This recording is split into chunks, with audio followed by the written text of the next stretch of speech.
하나님의 복된 말씀 누가복음 제 17장을 보겠습니다. 10절까지. 이 계시의 말씀을 한 절씩 나눠서 교독하시고 마지막 절 합독하실 때 살아계신 하나님의 음성을 들을 수 있기를 원합니다. 제가 1절을 먼저 읽겠습니다.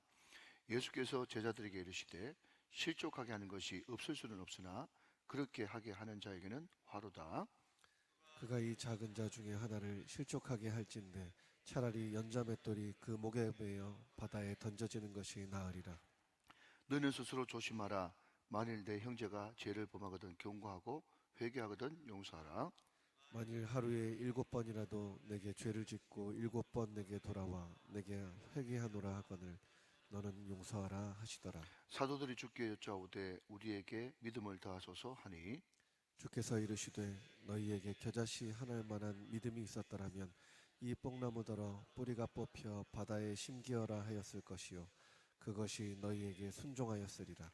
너희 중 누구에게 밭을 갈거나 양을 치거나 하는 종이 있어 밭에서 돌아오면 그더러 곧 와 앉아서 먹으라 할 자가 말할 자가 있느냐? 도리어 그더러 내 먹을 것을 준비하고 띠를 띠고 내가 먹고 마시는 동안에 수종 들고 너는 그 후에 먹고 마시라 하지 않겠느냐. 명한 대로 하였다고 종에게 감사하겠느냐? 이와 같이 너희도 명령받은 것을 다 행한 후에 이르기를 우리는 무익한 종이라 우리가 하여야 할 일을 한 것뿐이라 할지니라. 아멘. 자, 우리 힘있게 선포하고 말씀 받읍시다. 네, 잘 됩니다. 잘 되고 있습니다. 잘 될 일만 남았습니다. 안 되는 것이 기적입니다. 할렐루야. 자, 여러분 오늘 17장 1절 위에 보니까 용서, 믿음, 종이 할 일 이렇게 되어 있죠. 이런 주제로 하나님의 말씀을 한번 살펴보도록 하겠습니다. 자, 먼저 1절 말씀 보시면 예수께서 제자들에게 이르시되 그랬습니다. 자, 여러분 1차로 제자들에게 이야기를 하는 것입니다. 그러면서 하시는 말씀이 실족하게 하는 것이 없을 수는 없으나 그렇게 하게 하는 자에게는 화로다. 2절 말씀 시작. 그가 이 작은 자 중에 하나를 실족하게 할진대 차라리 연자맷돌이 그 목에 매어 바다에 던져지는 것이 낫다. 그렇게 이야기하고 있단 말이죠. 자, 여러분 어제 제가 제자라고 하는 개념을 말씀드렸습니다. 제자가 누군가 하면 이 스승의 샌들, 그 슬리퍼에서 나오는 먼지를 덮어쓸 수 있는 특권을 가진 사람. 이것이 예수님 시대 때 제자의 정의래요. 제가 그래서 뭐라고 이야기했습니까? 왜 이렇게 앞에 앉아가지고 담임 목사가 막 피를 토하면서 그죠? 그냥 온 대가볼리에 복음으로 물들었다라고 할 때 그 담임 목사의 로얄 젤리를 덮어쓸 수 있는 특권. 여보세요? 네, 그게 이제 제자란 말이죠. 그러니까 가까이 있으니까 덮어쓰잖아요. 이것을 두 글자로 바꾸면 측근이에요, 측근. 그러니까 자 여러분 예수님의 측근이니까 또 예수님의 가장 가까이 있는 사람이니까 모든 사람들이 리더로 따르고 존경하면서 바라보는 사람이겠죠. 그러니까 여러분 무조건 모르면 나라고 하세요. 자, 그러면 이 시대의 제자는 누굽니까? 나예요, 나. 그러니까 여러분이 새벽기도 이렇게 나와 계신데 여러분 새벽기도 나오는 것이 보통이 아니란 말이죠. 그러니까 우리 교회의 상위 이제 소위 말해서 10%만 지금 새벽기도를 나오는 거잖아요. 어느 교회를 가든지. 그러니까 여러분들은 충분히 제자라고 불러도 상관이 없습니다. 자, 그런데 문제는 뭔가 하면 그 사람들이 자기 포지션을 지키지 않고 또 제자의 도를 걷지 않고 자기 유익과 자기 이익에 사로잡히면 그때부터 다른 사람들을 실족하게 만들고 실망하게 만든다 하는 것입니다. 자, 그래서 여러분 여기에 실족이라고 하는 이 단어가 헬라어로 스캔들론이라고 하는 이 단어를 쓰는데, 자 여러분 몇 번 한번 더 들어보세요. 스캔들론, 실족, 스캔들론. 자 여러분 이 실족, 스캔들론 여기에서 영어에 무슨 단어가 나온 줄 아세요? 스캔달이 나왔어요. 스캔달. 그러니까 결국 이 스캔달이 어떤 뜻을 가지고 있는가 하면 함정, 덫을 만들다, 망하게 만들다, 뜻인데 어쨌든 그것이 스캔달이 됐답니다. 여러분 보십시오. 제자가 아니면 실족할 수도 없어요. 그렇지 않습니까? 자 여러분 우리가 교회만 따지고 보셨을 때 어떤 사람이 여러분 실족해가지고 뭐 낙심했다, 실족했다, 실망했다 이런 이야기 합니까? 지난주에 같이 등록한 그 친구가 믿는 자답게 행동하지 않았다고 해가지고 그 사람 실족합니까? 천만의 말씀. 평소 때는 너무너무 존경스럽고 말씀도 잘하시고, 그러니까 여러분 이 자리가 굉장히 사실은 부담되고 어려운 자리입니다. 그래서 예수님께서는 심지어 뭐라고 얘기했는가 하면 만일 선생 되지 마라 라고 이야기할 정도로, 여러분 선생 되는 것이 보통 문제가 넘거든요. 여러분 말한다는 것은 그만큼 기대감을 가지고 있다는 건데, 여기서 청산유수 같이 말을 잘해놨는데 강단에 내려오자마자 완전 좀 전에 이야기했던 말하고 다르게 행동한다. 여러분 저는 목회자니까 제 이야기합니다. 여러분도 다 목자고 다 리더라고 말씀하셨죠, 그죠? 그러니까 여러분들이 말은 잘하고 여러분들 모든 사람들이 보는 그런 위치에 있는 사람들인데, 여러분들이 말은 잘하는데 그 뒤에서 행동이 안 받쳐주게 되면 그것을 보면서 사람들이 실족하게 되는 거예요. 자, 여러분 새벽이기 때문에 여기에 시간 오래 끌 마음은 없고요. 그러면 왜 다른 사람들을 실족하게 만드느냐라고 물으신다면, 여러분 똑같은 말인데 두 가지. 내 유익, 내 이익만 생각할 때 다른 사람이 실족합니다. 이것을 다른 말로 바꾸면요, 나를 부인하지 못할 때 다른 사람들이 실족해요. 여러분 오늘 제자들이지 않습니까? 여러분 제자들의 모습을 우리는 알고 있잖아요.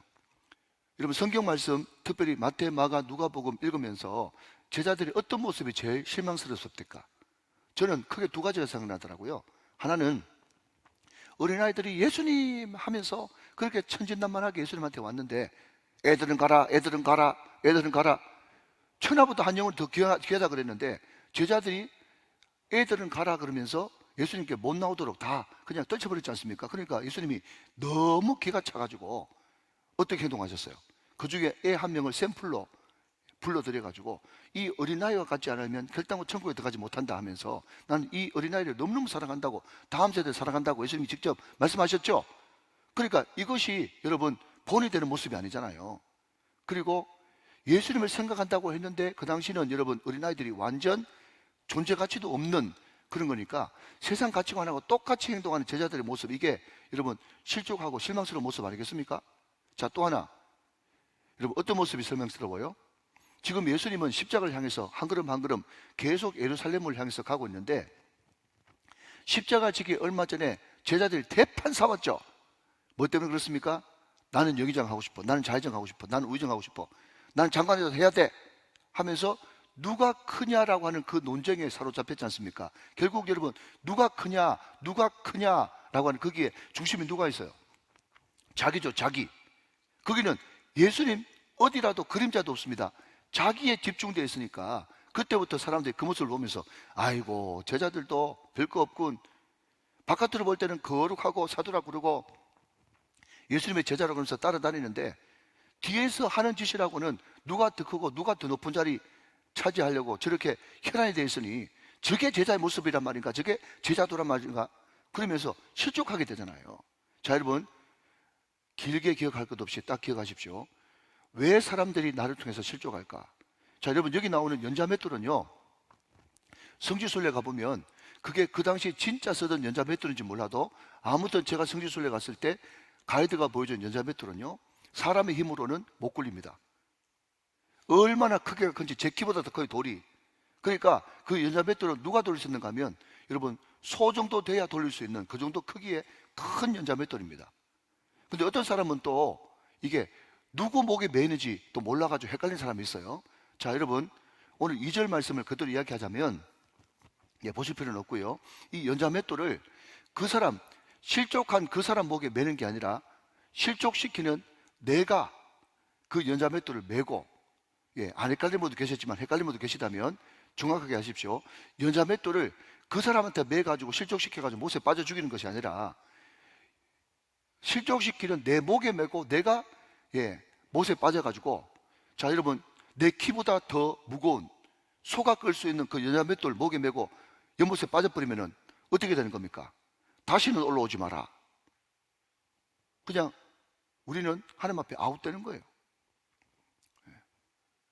그런데 여러분들 너무 저도 그렇고 여러분도 그렇고 자아 내지는 자기 애가 살아가지고 늘 그럽니다. 이거 예수님의 유모겠지.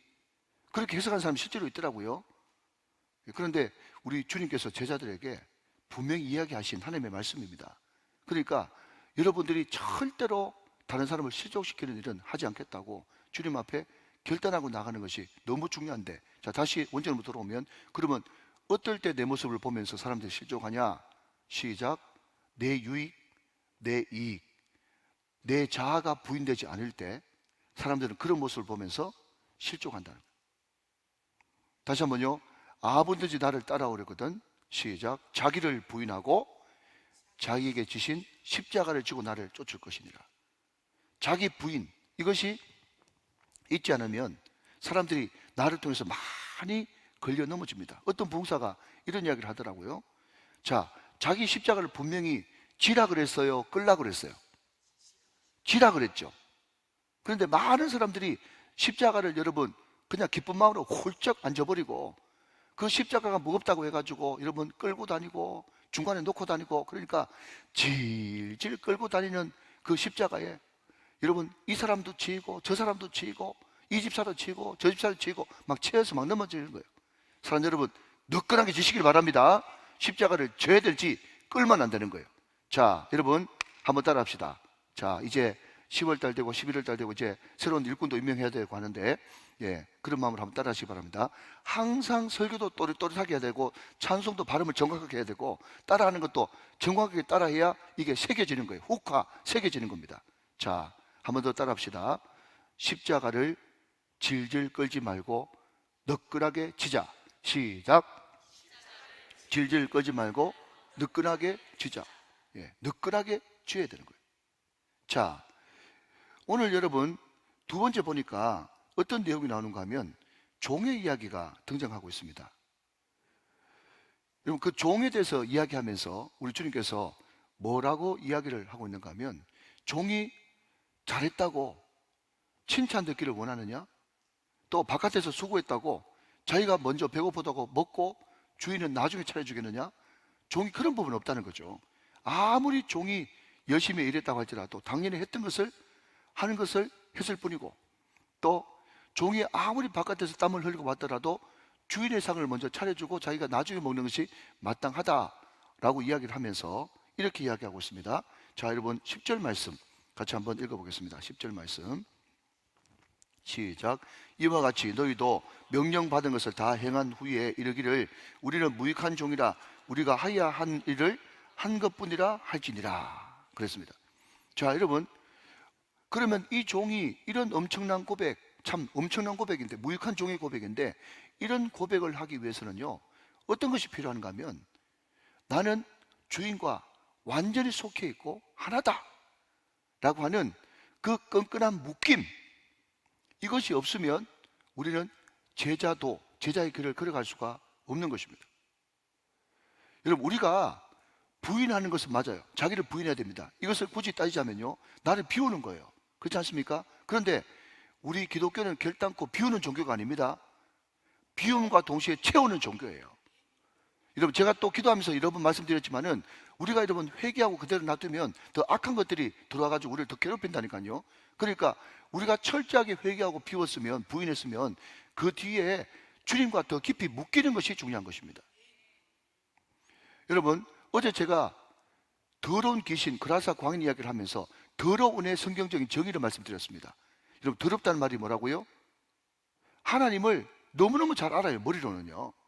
뭐라고 고백합니까? 지극히 높으신 하나님의 아들 예수여. 그런데 그런 믿음은요, 야고보서에 보니까 귀신들도 믿는다고 그랬어요. 하나님이 한 분이신지 알지 못하느냐? 귀신들도 알고 믿고 떤다고 이렇게 이야기하고 있어요. 그러니까 그분이 삼위일체라는 것도 알고, 그분이 지극히 높으신 하나님의 아들이라는 것도 다 알아요. 그런데 알기는 아는데 귀신들의 특징은 뭔가 하면, 그 창조주, 그 전능자를 영접하지 않아요. 믿지 않아요. 섬기지 않아요. 맡기지 않아요. 여러분, 그게 귀신 같은 믿음이라는 거예요. 자, 여러분 보십시오. 알기는 아는데 믿지 않는다. 그 믿음이 뭡니까? 믿음은 관계거든요. 관계지 않습니까? 자, 여러분, 제가 어제 딸하고 이야기하면서 말씀 나누면서 그런 이야기 했어요. 아빠가 자주 이야기하는 개념이 뭔가 하면 거룩이라, 거룩. 자, 여러분, 더러운 반대는 거룩이죠? 자, 거룩은 뭐라고 제가 정해 드릴 때까? 시작. 상태 개념이 아니라 관계의 개념이라고 말씀드렸잖아요. 자, 그러니까 여러분, 명확하게 드러난 거예요. 더러움의 반대는 거룩인데, 거룩의 반대는 더러움인데, 이게 그러면 더럽다는 것이 성경에서 뭐냐 하면, 머리로만 알고 내 마음과 손발은 주님과 관계가 안 된 거예요. 그러니까 믿음도 관계고 은혜도 관계고 거룩도 관계고 성경은 끊임없이 관계를 이야기하고 있단 말이죠. 자, 여러분, 오늘 유명한 말씀이 20절과 21절 말씀에 나옵니다. 자, 여러분, 17장 20절 한번 보세요. 바리새인들이 하나님의 나라가 어느 때에 임하니까 묻거늘. 그러니까 자꾸 사람들은 때 이야기를 때 장소를 이야기합니다. 제자들도 언제 임하겠습니까? 어디에 임하겠습니까? 이거는 여러분 전혀 주님의 마음과는 다른 거예요. 자, 바리새인들이 하나님의 나라가 어느 때에 임하니까 묻거늘. 예수께서 대답하십니다. 하나님의 나라는 볼 수 있게 임하는 것이 아니요. 자, 유명한 말씀 21절 말씀 시작. 또 여기 있다 저기 있다고도 못하리니 하나님의 나라는 너희 안에 있느니라. 자, 여러분, 지난번에 누구신가요?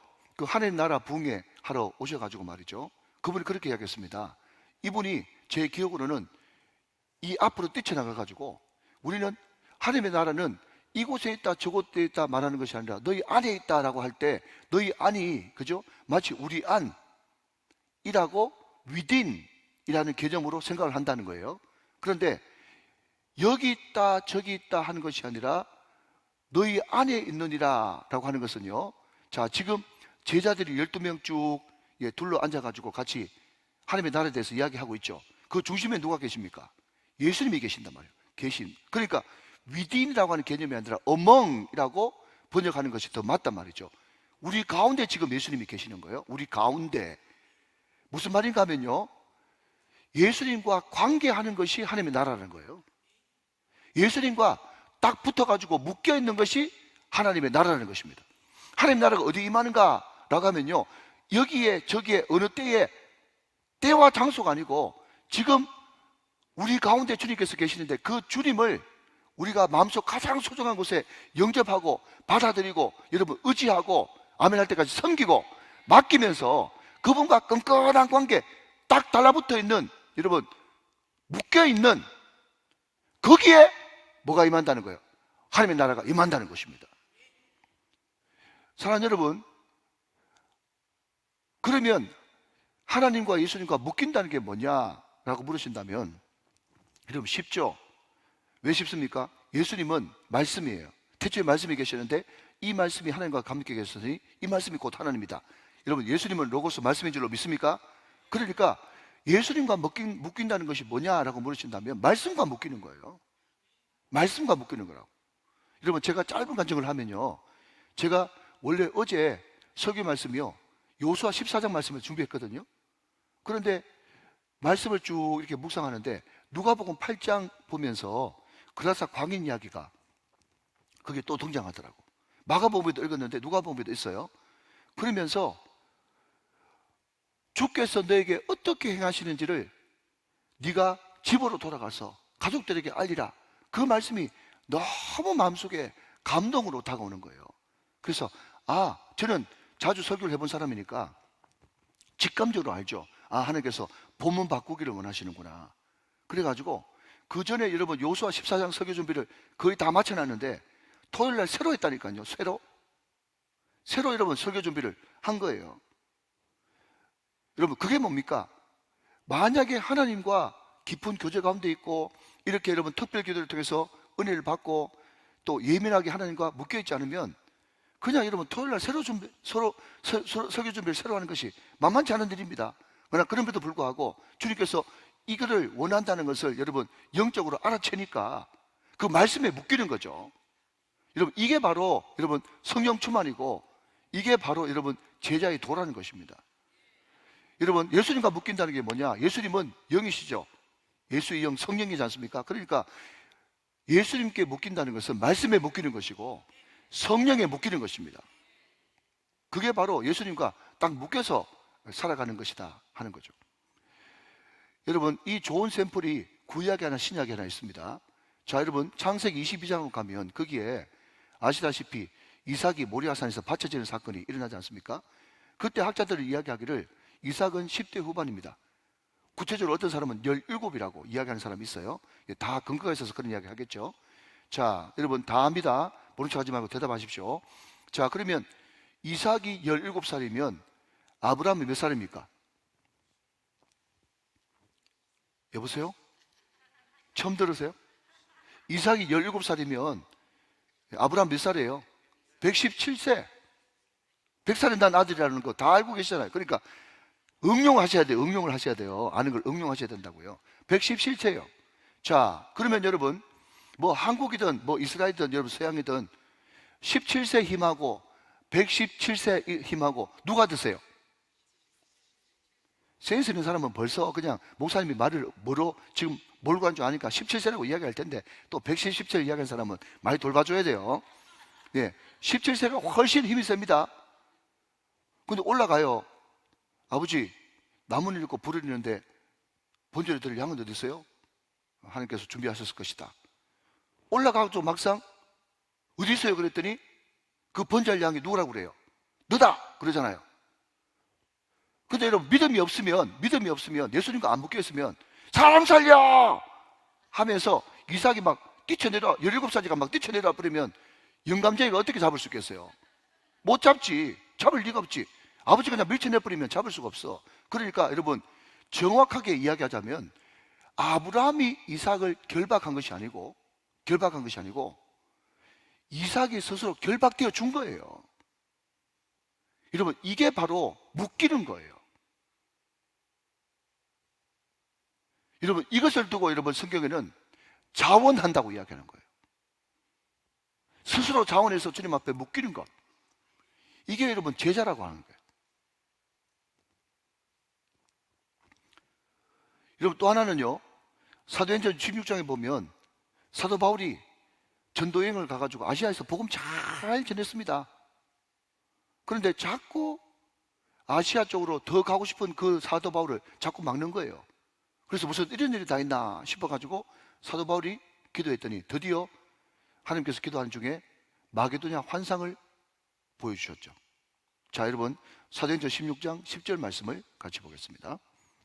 사도행전 16장 10절 말씀. 자, 같이 한번 읽어보세요. 시작. 바울이 그 환상을 보았을 때 우리가 곧 마게도냐로 떠나가기를 힘쓰니 이는 하나님이 저 사람들에게 복음을 전하라고 우리를 부르신 줄로 인정함이러라. 자, 여러분 여기에 인정, 자 여러분 다 적으십시오. 사도행전 16장 10절에 인정이라고 하는 이 단어가 굉장히 중요한 단어인데요, 이게 바로 뭔가 하면은요 순바비조라고 하는 헬라 단어를 쓰는데 순바비조. 근데 제가 왜 이 사도행전 16장 10절에 이 인정이라는 단어를 여러분에게 소개하는가 하면 이 인정이 바로 자원이고 이 순바비조가 원어 뜻대로 해석하면요 뭔가 하면 묶이다 이런 뜻이. 예수님께 묶이는 거예요.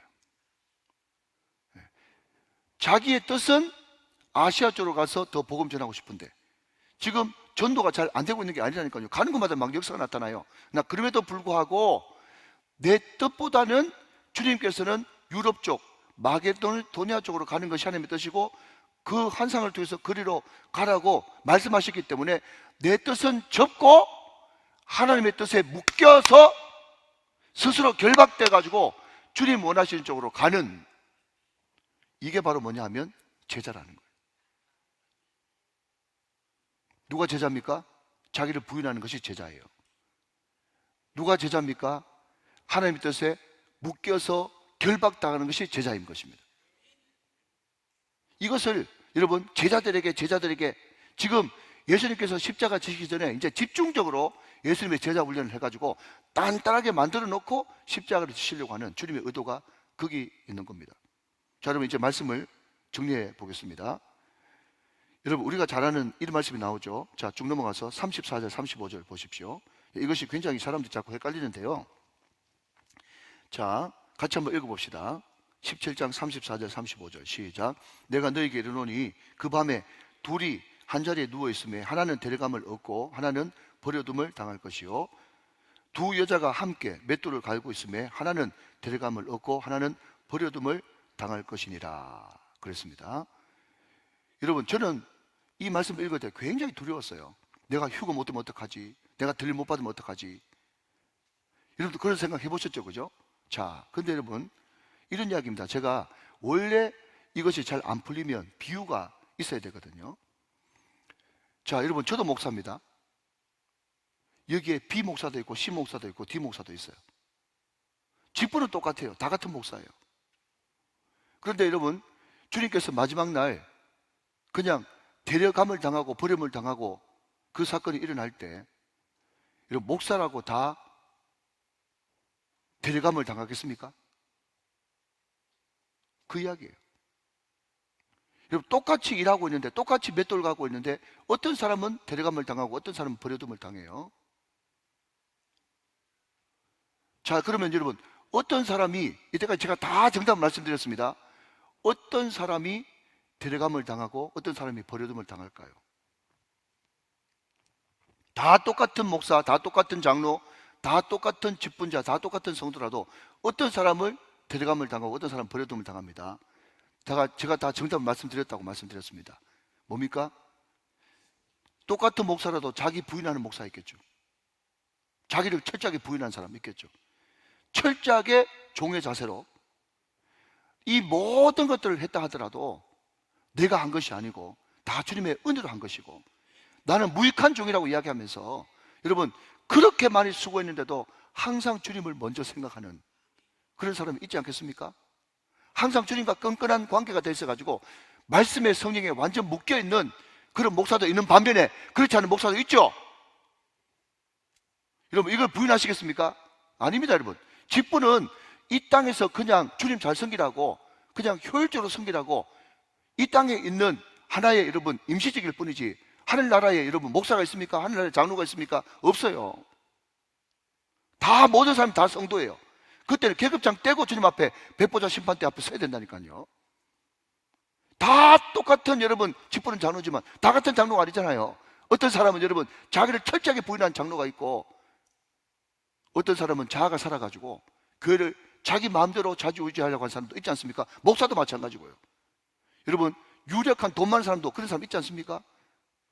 그런 사람 어떻게 주님께서 불러가겠습니까? 택도 없지. 우리가 여러분 이 세상에 살 때는 목사라고 하는 이름으로 다 그냥 덮여요. 그런데 마지막 날 돼가지고 불심판이 임할 그때는요, 백일하에 다 드러나게 되는 것입니다. 그 사람이 평소 때 중심까지 다 알고 계시는 주님께서 이 사람이 정말 다른 사람 실족시키고 여러분 교회 엉망진창 만들면서 그냥 자기 부인하지 않고 자아가 살아가지고 펄펄 뛰는 사람인가? 자기 멋대로 하는 사람인가?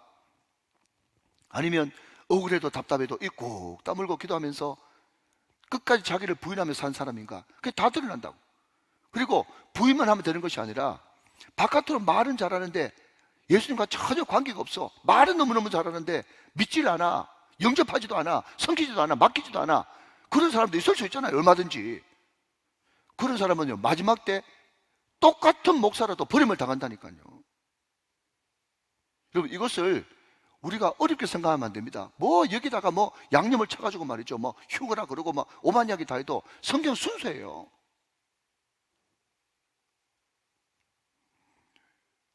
여러분, 이런 이야기를 듣고 나서 제자들이 이렇게 이야기합니다. 자, 마지막으로 5절 말씀. 사도들이 주께 여짜오되 우리에게 믿음을 다하소서 그랬습니다. 이 이야기가 무슨 말인가 하면요, 너무 엄청스러운 말을 하지 않습니까? 제자들한테 사람 실족해 하면 연자 맷돌 메고 못에 빠져 죽을 거야.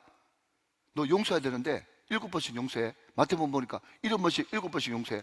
그 당시만 해도 랍비도 3번밖에 용서를 못했거든요. 그게 이스라엘의 최고, 여러분, 최고 수준치였어요. 인간의 최고 수준치였다고. 그런데 7번 용서하고 완전 숫자거든요. 그런데 마태복음 보니까 7번씩 7번 무한대로 용서하라는 거잖아요. 와서 회개만 하면 용서하라 그렇게 이야기를 하니까 제자들이 너무 엄청스러워가지고 부담이 억수로 되는 거예요. 그래서 하는 말이 뭔가 하면 우리에게 믿음을 더하소서. 여러분, 제자들은요 이 믿음을 양으로 생각해요. 양. 우리 믿음 없는 것을 도와주소서, 이것도 자꾸 양으로 생각하지 않습니까? 그런데 우리 주님이 여기서 이야기하는 믿음은요, 양이 아니라 여러분 생명이고 질입니다. 아시겠습니까, 여러분? 믿음은 예수님이기 때문에 예수님의 그 생명의 믿음이 나한테 들어오면, 여러분, 그 겨다시만한 그런 믿음이 있다고 할지라도 이 산을 던져서 바다에 빠뜨려 하고, 이 뽕나무를 들어서 바다에 신기를 하면 신겨지는 역사가 있을 것이다. 자, 여러분 꼭 기억하십시오. 자, 한 번 더 따라했으면 좋겠습니다. 믿음은 양이 아니라 질이다. 시작. 믿음은 양이 아니라 질이다.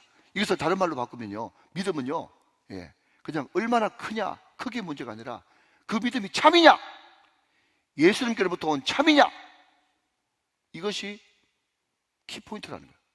그러면 정말 참 믿음이 우리 가운데 들어가면 어떤 반응이 일어나는가 하면요, 즉시 순종하는 역사가 일어납니다.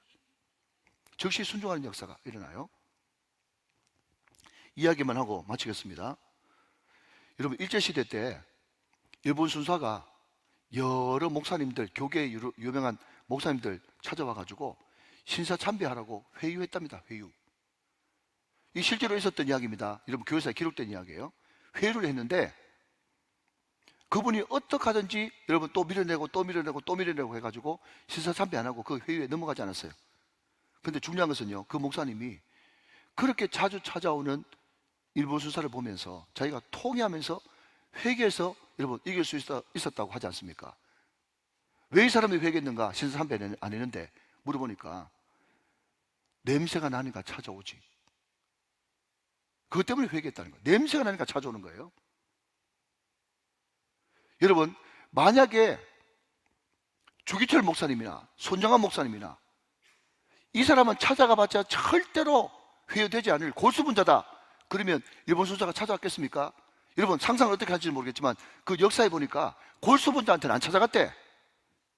이 사람이 긴가민가 하는 그런 사람들은 끊임없이 찾아가가지고 회유를 하는 거예요. 그러니까 여러분, 미적하면서 여러분 뭐 좀 시키면 그냥 바로 순종 안 하고 기도해 보겠습니다, 기도해 보겠습니다, 기도해 보겠습니다라고 뒤에 숨는 그 미적한, 그게 여러분 민수기 22장에 나오는 대표적인, 여러분 구약시대 때 말이죠, 욕의 대명사가 누군가 하면 남자는 발람이고 여자는 이세벨이었거든요. 발람 선지자가 뭔지 아십니까? 여러분, 민수기 22장 읽어보면 저도 처음에 헷갈렸어요. 왜냐하면 구구절절히 맞는 말만 하거든요. 하나님이 은금은 받지 말고 말씀에만 순종하라 했다. 그런데 원문으로 들어가가지고 뉘앙스를 보니까 말씀에만 순종하라 했다, 거기에 액센트가 있는 게 아니라 은금을 받지 말고, 거기에 액센트가 있더라고. 여러분, 목소리를 높이는 것은 뭡니까? 더 가져와, 더 가져와, 일 가져간대, 더 가져와, 더 가져와. 그 이야기랑 마찬가지거든요. 이해되십니까? 지금 뉘앙스가.